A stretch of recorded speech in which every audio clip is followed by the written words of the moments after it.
betapa sabar itu sangat tinggi nilai, fadilah, keutamaan dan keistimewaannya, tetapi tidak gampang dan mudah. Dan sabar itu mesti dilatih, berjuang untuk meraihnya, diiringi dengan doa agar kita diberi kesabaran oleh Allah Subhanahu wa taala. Buahnya,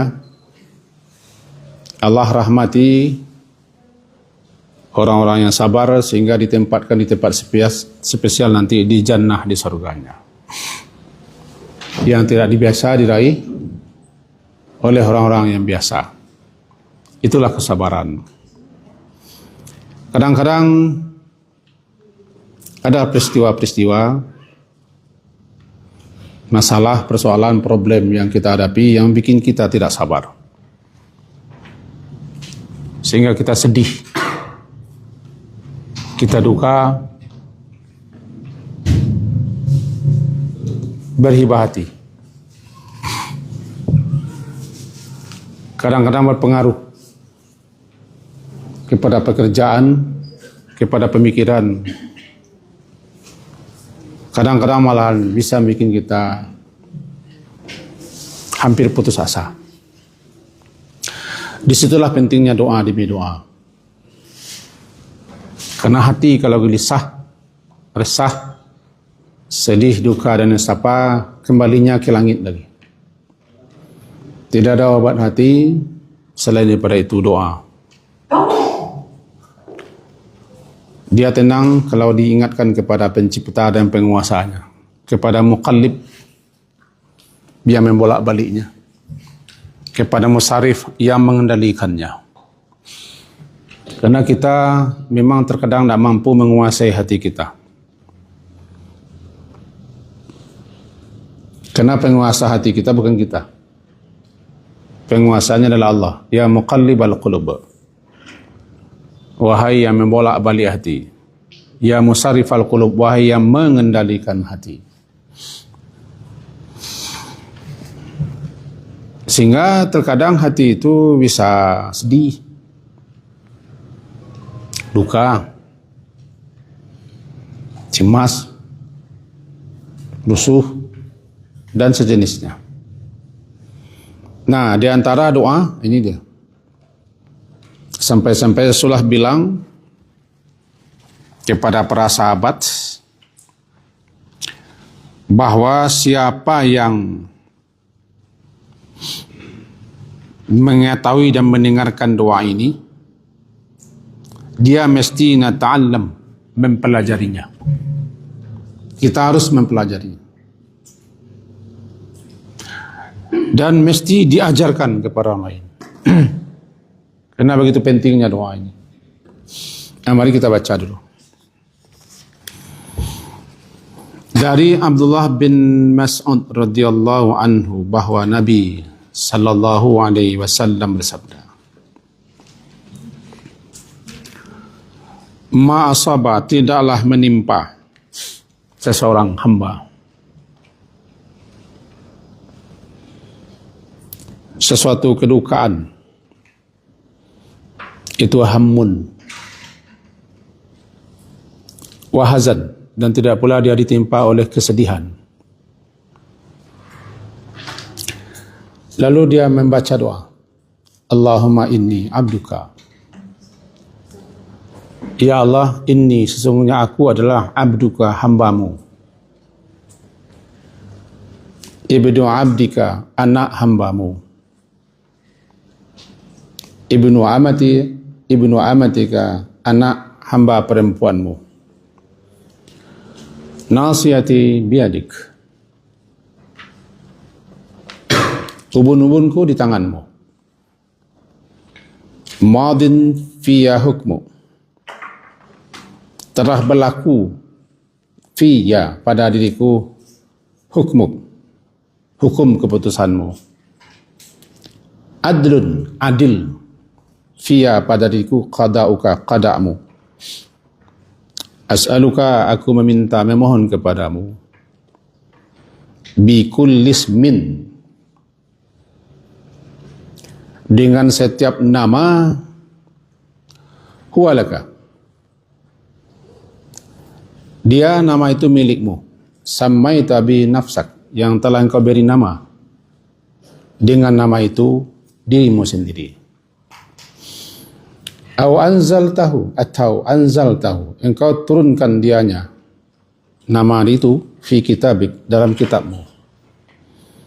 Atau 'allamtahu, atau engkau 'allamta, engkau ajarkan dianya nama itu kepada ahadan, salah seorang daripada makhlukmu. Awis ta'sarta bihi fi ilmil ghaibi indak, atau itu engkau khususkan untuk dirimu dalam ilmu gaib di sisimu. Anta ja'ala, agar supaya engkau jadikan Al-Quran ini rabi'a qalbi, satu,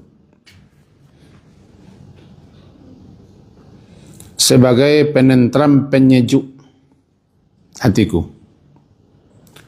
Wa nura, sebagai cahaya di dadaku. Wa jala'ah, penghilang daripada huzni, dukaku atau sedihku. Wa zahaba, untuk melenyapkan kedukaan atau kesedihanku.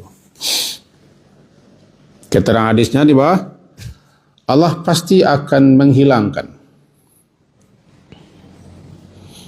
jika dia baca ini, dia pahami apa yang dibacanya, illa azhaballahu hammahu wa huznahu, Allah akan menghilangkan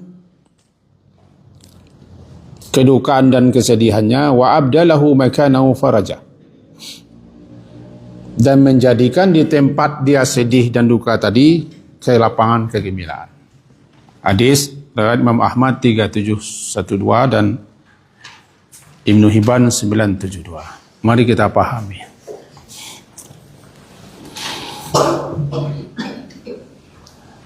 Salah satu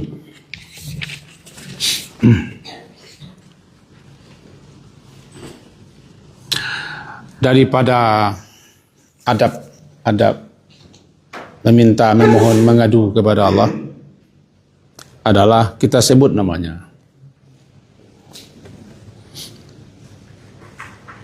Kita panggil dia melalui nama-namanya yang terkenal dengan Al-Asma'ul Husna. Boleh di awal doa, boleh di tengah doa, boleh di akhir doa.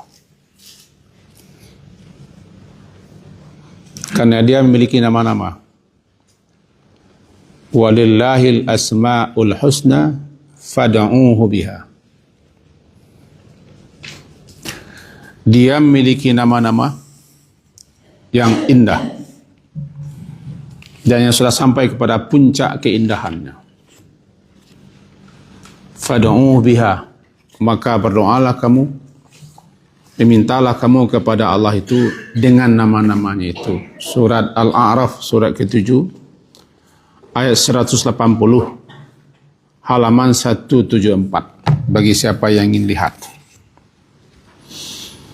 Al-A'raf, surat yang ke-7, halaman 174, ayat 180. Bunyinya, A'udzubillahi minasyaitonirrajim. Bismillahirrahmanirrahim. Walillahil asma'ul husna. Dan milik Allah, kepunyaan Allah, bagi Allah nama-nama yang husna, yang sangat indah. Fa, maka oleh sebab itu, uduhuhu, berdoalah kamu, memintalah kamu, memohonlah kamu kepadanya Allah itu, biha, dengannya nama-nama itu. Makanya kita lihat betul ayatnya. Kalau boleh saya ulang lagi supaya tertangkap bahasanya. Dan lillah, milik Allah, punya Allah, nama-nama asma' al-husna yang sangat indah.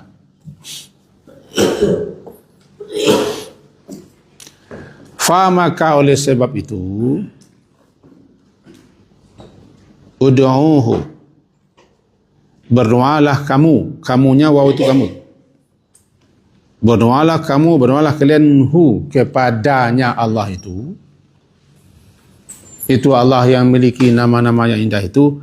Biha, dengannya, nya nama-nama.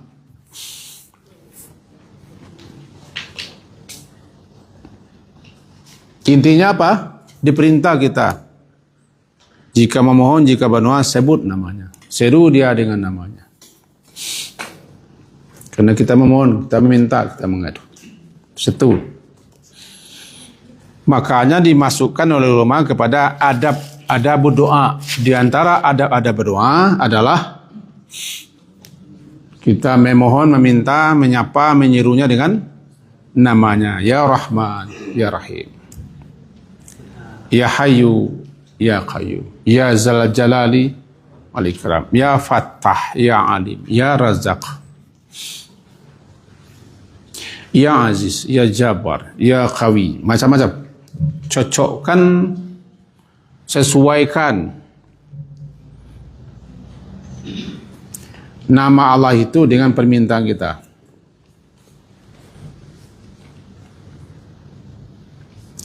Jangan asal dapat nama Allah lalu kita puga saja namanya.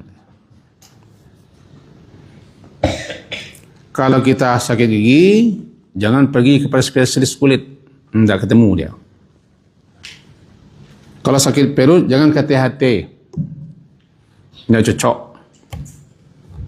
Yang cocoknya, kalau kita kehilangan pedoman, kehilangan arah, ya Hadi, wahai yang maha memberi petunjuk. Ihdini, tunjuki aku. Dalam salat, wah dini.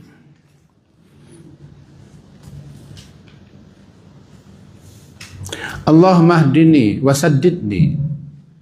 Ya Allah, tunjukilah aku. Saddidni, luruskan dan tepatkanlah langkah hidupku. Wa as'alukal huda wassadad. Aku memohon kepadamu petunjuk itu dan as-sadad, kebenaran, kelurusan dalam hidup ini. Contohnya begitu. Janganlah ya Rahman kepanjang. Dia mempunyai banyak nama. Kalau ya Rahman saja nanti kunci Inggris namanya itu. Di situ kita dituntut untuk mengetahui, mempelajari, memahami nama-nama itu. Itu dia. Kemudian dalam berdoa kita juga diajari untuk merendah serendah-rendahnya, menghinakan diri sehina-hinanya, menganggap diri ini tidak apa-apa. Namanya tadarru'. Merendah kepada Allah, kita disuruh merendah. Kepada orang jangan. Tadarru', merendahkan hati diri kita, jiwa raga kita. Makanya ketika sujud itu doa itu mangkus, karena kita serendah-rendahnya. Yes, salah satu kalau kita bikin pertanyaan, kenapa ketika sujud itu doa makbul? Posisi kita, kepala kita yang Sultan Rajo di atas ini di bawah. Sultan Rajo di atas. Sudahlah Sultan Rajo dicecahkan ke tanah tempat kita injak. Lebih tinggi pula dubur ekor kita daripada kepala. Posisinya begitu diatur. Berdoa kita. Faqaminun ayustajaba lakum. Besar sekali kemungkinannya dikabulkan doamu kalau kamu sungguh-sungguh berdoa ketika sujud itu. Kenapa? Kita sangat merendah. Jadi kalau ada orang sujud tapi congeh juga gayanya. Itu congeh. Angkuah, sombong. Walaupun keningnya sudah licak dan cair, enggak juga, enggak berpengaruh sujud. Berarti itu hanya mehosoh-hosohkan keningnya saja ke bawah. Dalam kitab dikatakan dakwahnya seperti lutut unta namanya. Lutut unta kena sering tersungkur ke bawah, lecet. Asari sujudnya hanyalah ada di keningnya, bukan di di dirinya. Jadi perlu kita adab merendah. Sikap kita sangat rendah. Tiba di duduk antara dua sujud, duduk kita begitu duduk sempurna. Kalau bahasa nenek mamanya basitina. Duduk kamek-kamek, rancak-rancak. Lalu bacalah Rabbighfirli warhamni wajburni warfa'ni wahdini warzuqni wahdini wa'afini wa'fu'anni. Kapan dibaca? Ketika duduk itu tidak sembarang duduk. Namanya duduk di antara dua sujud. Setelah kita merendah-rendah, angkat kepala, doa, merendah lagi. Memanah aku ya Allah. Ini sujud yang kedua itu seakan sujud takkid namanya. Sujud menguatkan, mengokohkan. Bahasa kita betul-betul. Saya contohkan. Kemarin saya di pesantren, lalu ditemui oleh orang perempuan. Gadis dia. Kelas 7. Ngetir. Tapi dia perempuan. Berapa orang? Habis sebentar. Ada apa? Membana, Abi. Membana. Apa ini? Kegiatan kita di sini padat betul, Abi. Hari Sabtu, permuka. Satu sampai jam 4:30. Kemudian kami mencuci. Zikir lagi. Kapan kami berleha-leha? Lalu? Mungkonya, mana Abi? Lalu kepada Abi? Kepada siapa kami mengadu lagi? Okeylah, insyaAllah. Makasih Abi. Aku boleh. Assalamualaikum. Tadi saya ceritakan alapat. Ini Pak Iman ini. Saksi hidup yang masih hidup ya. Ada saksi hidup yang sudah mati ini. Ini masih hidup. Kedua kalinya ada begini. Tanda. Terima kasih. Bayangkan sujud. Sujud pertama merendah. Sujud kedua mengulang. Agar dikabulkan permintaan kita. Rabbighfirli warhamni. Sampai wa'afini. Cobalah nikmati bacaan itu sekali-sekali dalam salat sunat. Cobalah nikmati duduk kamek-kamek rancak-rancak. Cobalah. Rasakan itu. 8 permintaan. Mari kita bertanya ke diri kita sendiri, pernah kita duduk kamek-kamek? Tenang mekoh. Ajukanlah permintaan. Ketika duduk, Rabbighfirli. Namanya merendah. Merendah-rendah. Betul-betul kita membana, memohon. Ini dah. Allahumma inni abduka. Kita akui kita ini siapa? Ya Allah, saya ini kan hambamu. Kan? Abduka hambamu.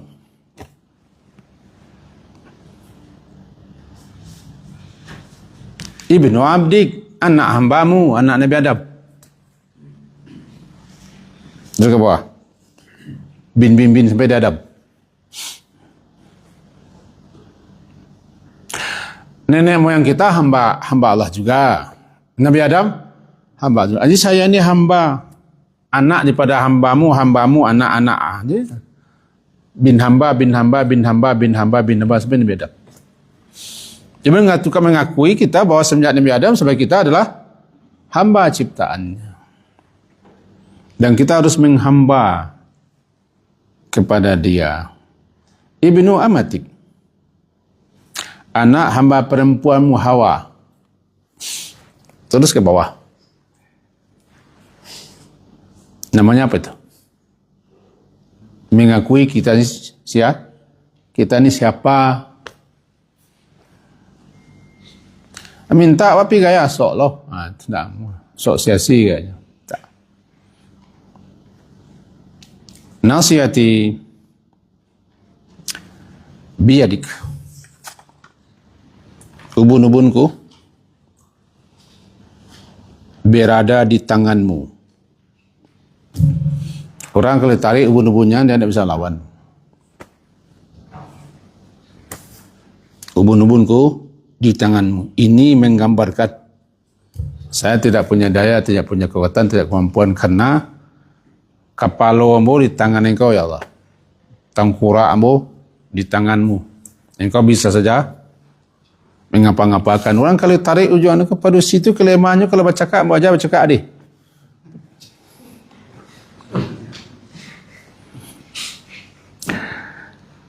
La si tuo la si modo.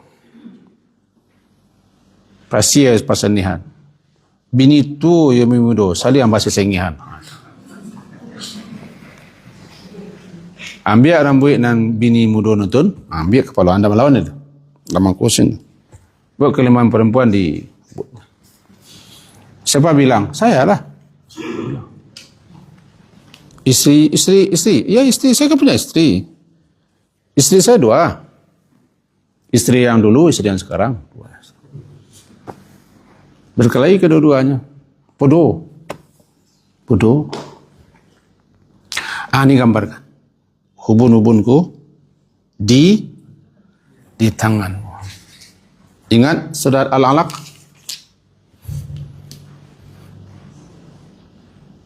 Sebelum falyad'una dia.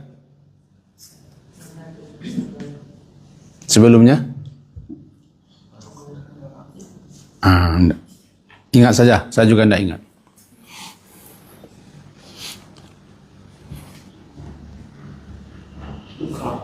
Saya jambak rambutnya, ubun-ubunnya. Berarti kita tidak bisa apa-apa karena tidak punya kekuatan, tidak punya daya, tidak punya upaya sedikit pun, karena kita berada di bawah genggaman dia. Dia bisa menarik kita, menghela kita, menjambak kita, mengatur kita kemana, kan ubun-ubun kita pegang. Ini gambaran kekuatan. Lalu kita akui lagi, madin fiya hukmuk. Madin telah berlaku. Fiya pada diriku. Hukmuk. Hukum dan keputusanmu. Sehingga aku mengalami ini sekarang, begini. Itu semuanya adalah hukum, hakam, keputusan telah berlaku, telah terjadi pada diriku. Begini saya sekarang.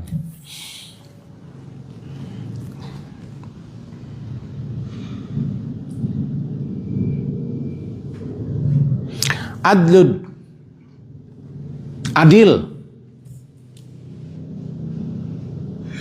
Apa yang adil?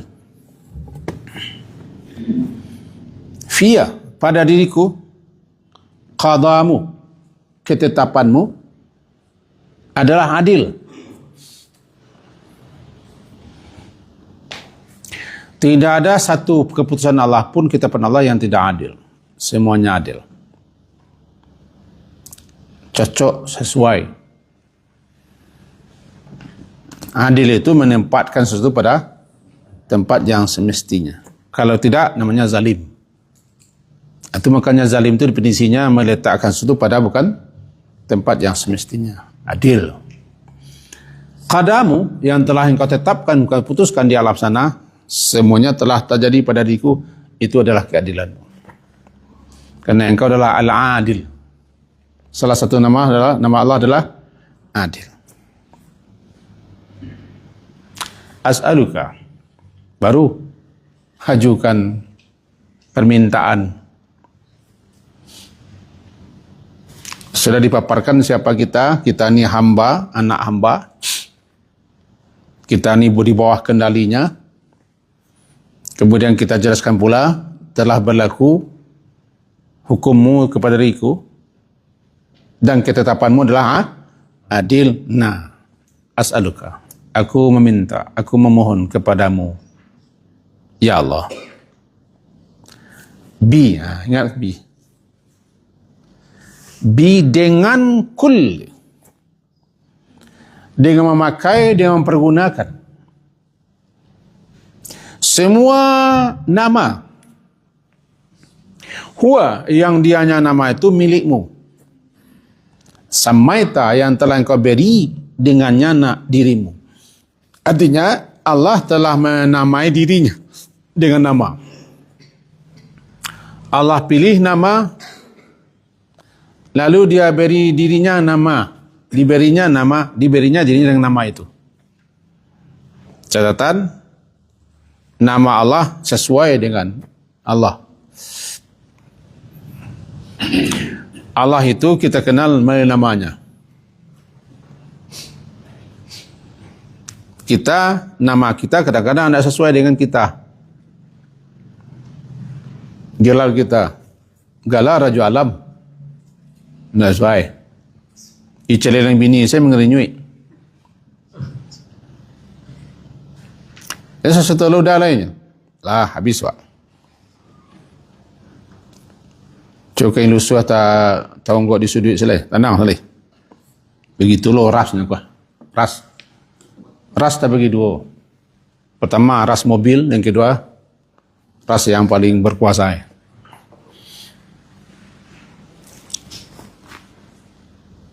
Itu nama manusia. Tidak cocok. Tapi nama Allah menama dirinya sesuai dengan sifatnya. Karena dia sifatnya kuat, maka dia maha kuat, qawi. Kan?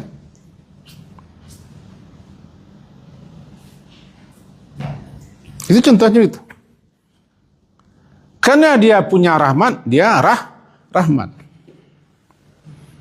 Dia pencipta rezeki dan segala macam, dia razak. Jadi samaita, yang telah engkau beri nama dirimu dengan nama itu. Aku minta dengan itu, dengan semua nama-nama yang engkau pilihkan nama itu untuk dirimu dan engkau namai dirimu dengan nama itu. Aku mohon melalui itu.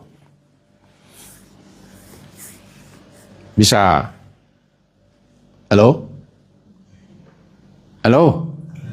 Rendah bana atau biasa saja atau ada tentang kau oleh dek payah lo mau menerang.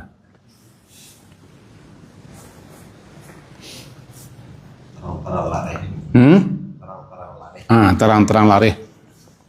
Semua yang ku lari mah. Intinya kita meminta kepada Allah dengan memakai nama-nama. Amo ingin ya tahu ya Pak Lurah, kau kantor beliau cok datang dibawa beliau namun memo. Pak, iko beliau menyuruh hamba ke Bali. Saya go, beliau mana? Namo dibawa.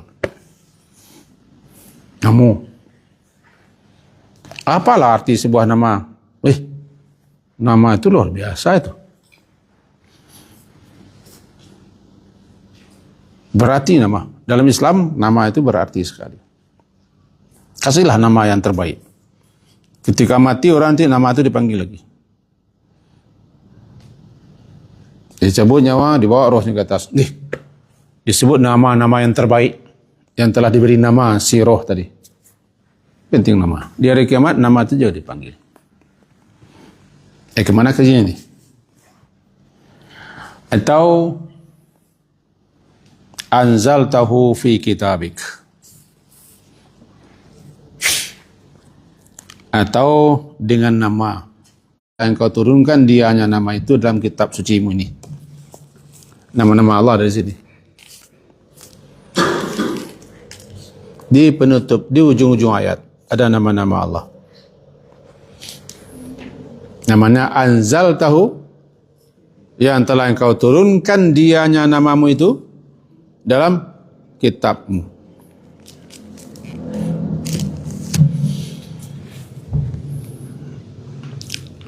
Misalnya nama Allah Azizun Hakim, kan di ujung ayat. Wa huwa ala kulli syai'in qadir. Itu kan nama Allah Qadir.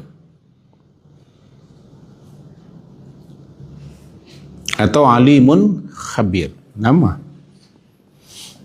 Dua. Atau Allamtahu. Allamta. Nama yang telah engkau ajarkan dianya kepada ahadan, kepada salah seorang daripada makhluk ciptaanmu. Kepada malaikat atau kepada nabi, rasul atau kepada wali-wali Allah. Kita tidak tahu. Awis ta'sarta bihi, atau nama itu yang engkau khususkan. Dirimu saja yang tahu namamu itu di alam gaib sana. Berarti kita tidak tahu.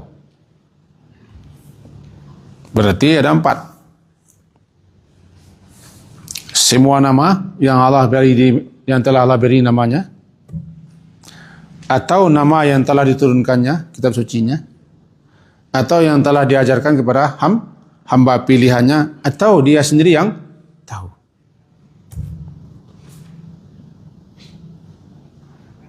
Doanya ini. Antaj'alal Qur'ana rabi'a qalbi. Agar engkau jadikan Al-Quran itu Rabi'. Rabi' ini musim semi. Tiba di kalian Rabiul Awal, Rabiul Akhir. Rabi' musim semi. Di kita tidak ada musim semi. Semi itu di negara 4 musim. Hijau, bunga-bunga nampak banyak. Semua senang menyambut kedatangan musim semi. Kebun-kebun, tanam-tanaman, binatang-binatang berwarna-warni musim semi tiba.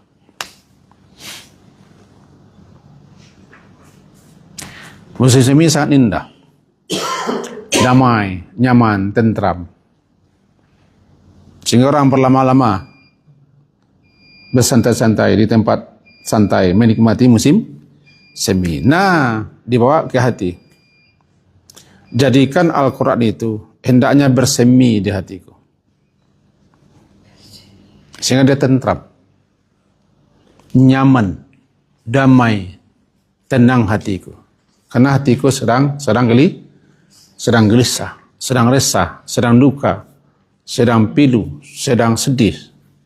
Dan sebagainya. Jadikan Al-Quran itu sebagai penyejuk, penentram, pendamai hatiku.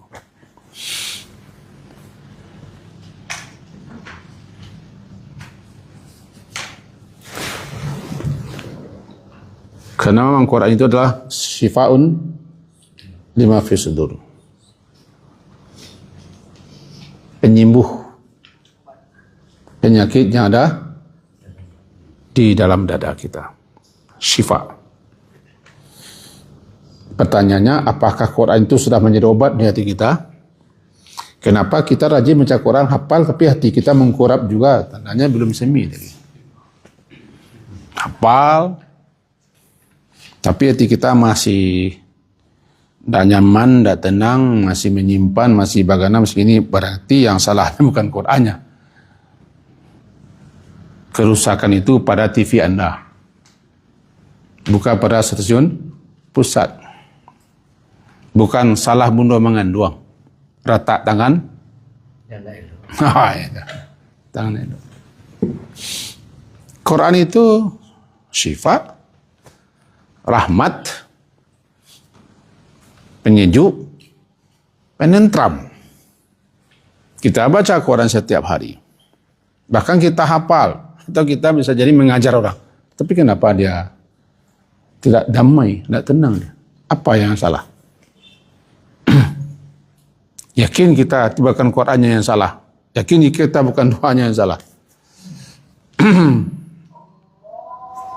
Sebentar. Rabi'ah qalbi. Untuk meminta ini kepada Allah, diawali dengan yang teratas. Saya hambamu. Saya berada di bawah kendalimu karena ubun-ubunku di tanganmu. Keputusanmu semuanya telah berlaku pada diriku. Ketetapanmu pasti adil. Aku meminta, aku memohon ya Allah, melalui nama-namamu semua. Apa yang diminta? Jadikan Al-Quran ini sebagai Rabi'a qalbi wa nura sadri. Ingat doa, Allahumma arhamni bil Quran waj'alhu lana imamau wa nur. Nur, cahaya. Kenapa hati kita itu kadang-kadang gelap? Gelap. Kadang-kadang gelapnya nampak di wajah, gelap. Ndak barono, ndak bacayo. Coko jalabe hari mukono. Gelap, di dalamnya gelap. Nur, cahaya juga. Dalam Quran kan juga, Quran itu kan nur. Bahkan nama dia surah An-Nur malahan. Wa nura qalb, wa nura sadri. Kenapa dada? Kalau dada sudah percaya, hati dapat cahaya. Wa jala ahuzni, sebagai jala.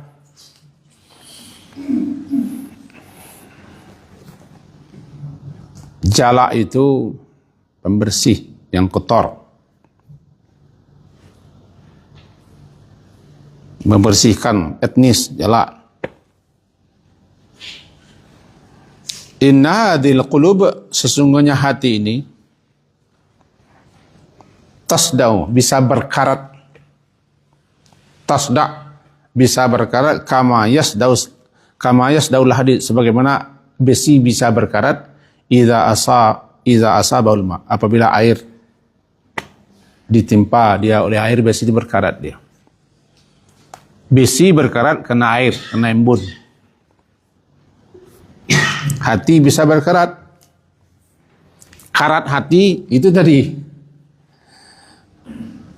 dosa, kesalahan, pelanggaran dan segala macam. Juga nanti hati itu bisa berkarat lantaran kemaksiatan, tidak berapa zikir. Dia berkarat sebagaimana berkaratnya besi ditimpa air. Qila, ada yang bertanya, ya Rasulullah, wa ma jilauha, bagaimana menghilangkan karat hati itu Rasulullah? Dua katanya. Kasratu dzikral maut, banyak mengingat mati. Orang kalau banyak mengingat mati, diberi dia kemuliaan dengan hatinya bisa bersih daripada ketamakan, keserakahan, kesombongan, keangkuhan. Dan tilawah Al-Quran, bacalah Quran itu. Jadi benar itu doa, walaupun doa itu bikinan, benar itu doa itu Allahumma arhamni bil Quran, tapi kan tidak semua kita pula memahami doanya kan. Allahumma arhamni bil Quran waj'alhu li imamau wa nuran wa hudan wa rahmah. Apa lagi? Allahumma zakkirni minhu ma nasitu. Ingatkan aku daripada Al-Quran itu mana yang aku lupa. Alimni, ajari aku minhu daripada Al-Quran itu ma jahil tu, apa yang aku masih jahil tentangnya. Warzuqni, anugerahkan kepadaku untuk membacanya di tengah malam, ana alail wa ana nahar, atau atrafan nahar. Jadikan dia sebagai hujjah. Ya, suara saya sudah mengelimpin kalau dengan Pak Yaman ini. Hilang suara saya. Rabbal Alamin.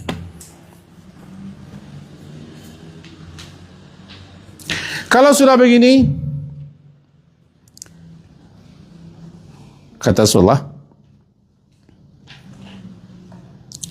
Allah akan hilangkan dalam catatan hadis sambungannya, Allah nanti hadhaballahu, Allah akan menghilangkan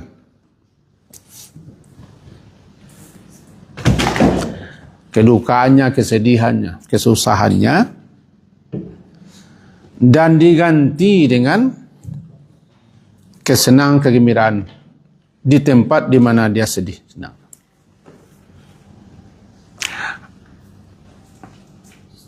Apa kaitan dengan sabar? Gitu. Kadang bisa hilang kesabaran kita, pergi kesabaran kita, lenyap dia. Karena ada masalah, ada problem. Dia tiba, dia sedih, duka, nggak tahan lagi.